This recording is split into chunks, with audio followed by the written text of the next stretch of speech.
वेदों के अनुसार परमात्मा अर्थात ईश्वर या ब्रह्मा और पर ब्रह्मा के संबंध में साकार और निराकार की विवेचना की गई है।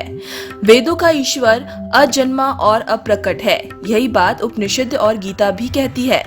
परंतु इसी के साथ यह भी कहा गया है कि आत्मा उस ब्रह्मा का ही अंश है। योग द्वारा चित्त को स्थिर करके आत्मा परमात्मा में लीन अर्थात ब्रह्म लीन हो जाता है, तब वह आत्मा ईश्वर तुल्य कही गई है, ईश्वर नहीं। अब यह जानना जरूरी है कि श्री कृष्ण ईश्वर है या नहीं।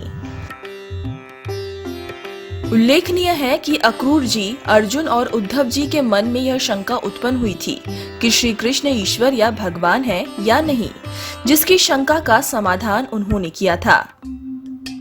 श्री कृष्ण को महर्षि गर्ग मुनु और महर्षि वेदव्यास परमात्मा मानते थे। महाभारत को छोड़कर कृष्ण के जीवन चरित्र के संबंध में पुराणों या अन्य ग्रंथों में महिमापूर्ण चित्रण किया गया, जबकि गीता और महाभारत में अनेक स्थानों पर श्री कृष्ण ने स्वयं को कभी ईश्वर या परमात्मा नहीं कहा। गीता के श्लोक 13 से 19 में परमात्मा, आत्मा और प्रकृति में भेद माना है। गीता और महाभारत में कई स्थानों पर भगवान कृष्ण ने परमात्मा की सत्ता को स्वीकार कर यह सिद्ध किया है कि वे स्वयं परमात्मा नहीं है। गीता में अनेक स्थानों पर परमात्मा को अन्य वचन में कहा गया है। जहाँ उत्तम पुरुष मैं लिखा गया है, वहाँ उक्त काल व परिस्थितिवश विशेष प्रयोजन में ऐसा हो सकता है। भगवान का अर्थ है समस्त ऐश्वर्य युक्त हो तथा धर्म, यश, लक्ष्मी, ज्ञान, वैराग्य से युक्त हो।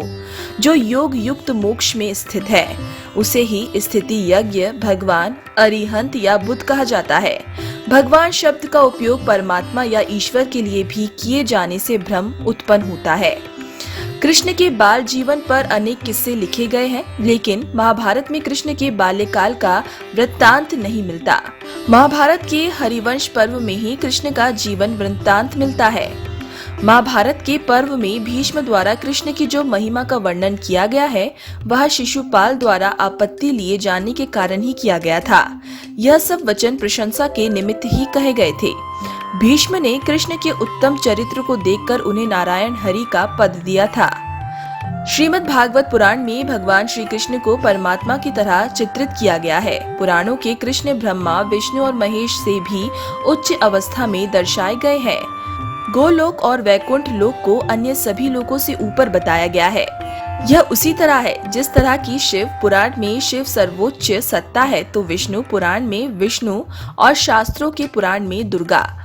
परंतु ऐसे में यह समझ में नहीं आता है कि आखिर सर्वोच्च सत्ता कौन है। इसका एक ही समाधान है कि वेदों को पढ़ा जाए। महर्षि वेदव्यास भी कहते हैं कि वेदों को ही प्रमाण मानना चाहिए और सभी भगवान उस एक ईश्वर की सर्वोच्च सत्ता के ही अंश है। यहाँ यह समझने वाली बात भी है कि वेदों का ईश्वर ब्रह्मा है। वेदों का ईश्वर सृष्टि निर्माता, पालनकर्ता या ध्वंसकर्ता नहीं है, परंतु उसके उपस्थित होने से ही यह ब्रह्मांड उसी में से उत्पन्न होकर उसी में लीन हो जाने वाला है। यह सभी कुछ उसकी शक्ति से ही संचालित हो रहा है। ईश्वर ही है श्री कृष्ण। अंततः कहना होगा कि सभी अवतारों में श्री कृष्ण ही पूर्ण अवतार है। ऐसा क्यों कहा गया? दरअसल कलाएं दो प्रकार की होती है, संसारिक और आध्यात्मिक। मनुष्य की आध्यात्मिक चेतना की 16 कलाएं होती है। उपनिषदों अनुसार 16 कलाओं से युक्त व्यक्ति ईश्वर तुल्य होता है, या कहें कि स्वयं ईश्वर ही होता है। 16 कलाएं दरअसल बोध प्राप्त आत्मा की भिन्न भिन्न स्थितियां हैं। बोध अर्थात चेतना, आत्मज्ञान या जागरण की अवस्था या होश का स्तर। जैसे प्राणी के अंतर में जो चेतन शक्ति है या प्रभु का तेजांश है, उसी को कला कहते हैं। जिस प्राणी में जितनी चेतना शक्ति अभिव्यक्त हो रही है, उतनी ही उसकी कलाएं मानी जाती है। इसी से जड़ चेतन का भेद होता है। बोध की अवस्था के आधार पर आत्मा के लिए प्रतिपदा से लेकर पूर्णिमा तक चंद्रमा के प्रकाश की 15 अवस्थाएं ली गई है। अमावस्या अज्ञान का प्रतीक है, तो पूर्णिमा पूर्ण ज्ञान का। पत्थर और पेड़ 1 से 2 कला के प्राणी हैं।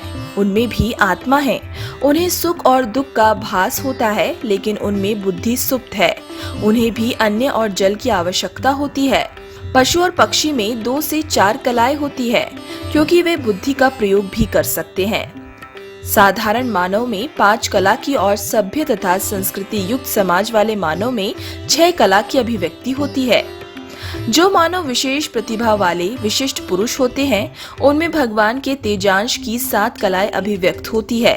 तत्पश्चात 8 कलाओं से युक्त वह महामानव ऋषि, मुनि, संत और महापुरुष होते हैं, जो इस धरती पर कभी कभार दिखाई देते हैं।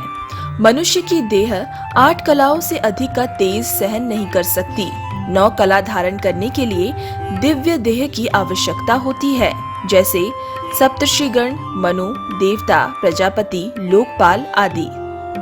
इसके बाद 10 और 10 से अधिक कलाओं की अभिव्यक्ति केवल भगवान के अवतार में ही अभिव्यक्त होती है, जैसे वराह, नरसिंह, कुर्म, मत्स्य और वामन अवतार। उनको अविशावतार भी कहते हैं। उनमें प्राय 10 से 11 कलाओं का आविर्भाव होता है। परशुराम को भी भगवान का अविशावतार कहा गया है। भगवान राम 12 कलाओं से तो भगवान श्री कृष्ण सभी 16 कलाओं से युक्त है। यह चेतना का सर्वोच्च स्तर होता है। इन्हीं 16 कलाओं से युक्त और उसके पार है शिव, इसलिए शिव को भी हिंदू धर्म में सर्वोच्च सत्ता माना गया है।